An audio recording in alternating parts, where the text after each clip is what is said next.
So the first part of my brew day is to measure out what's known as the strike water, which we'll be using to heat up and then soak all the grains in to extract the sugars from them. We measure out a specific amount of strike water depending on how much grain I'm using on the specific beer. After measuring out the strike water, we want to heat it up to a very specific temperature.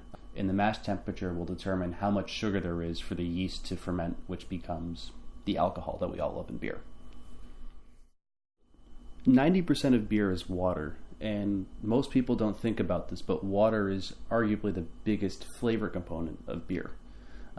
The concentration of specific ions like sulfates and calcium and magnesium have a huge impact on how you perceive the beer to taste and feel in your mouth. The water here is very soft, so I can add specific minerals to basically make the kind of water I want for the kind of beer I'm trying to make. So after we heat up the strike water, I heat it to about 3 or 4 degrees warmer than what I'm shooting for when I add the grains. And I put it into my mash tun, this cooler, to help preheat the mash tun so everything happens more efficiently once I add the grains. So this step is called mashing in, where we add the grains to the hot strike water. After we're done with this, we're going to let the grains sit in here for an hour, and we're going to stir it every 20 minutes or so to make sure that everything is at a consistent temperature. During this phase is when we're extracting all the fermentable sugars from the grains that will then be used by the yeast to create alcohol and carbon dioxide in the finished beer.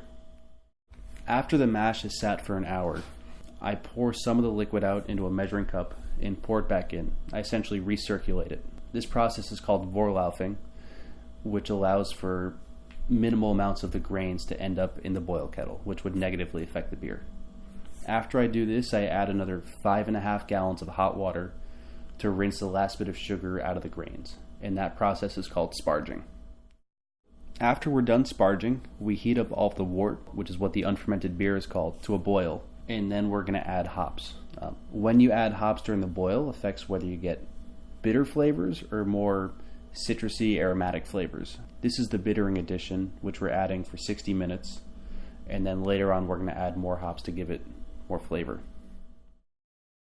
After boiling your wort, you move it into a carboy, which is a container that will be holding the wort while it's fermenting for the next 2 weeks. That's either a glass or plastic container. After it has fermented for about 2 weeks, it's moved to a holding tank, which is that white bucket, and from there we move to bottling. The beer is moved into the holding tank, and from there I use a tube to move the beer into each of the bottles. I would hand the bottles off to a friend. At this point, my friend would add caps to the bottle and use a bottle cap crimping tool to secure the caps onto each of the bottles.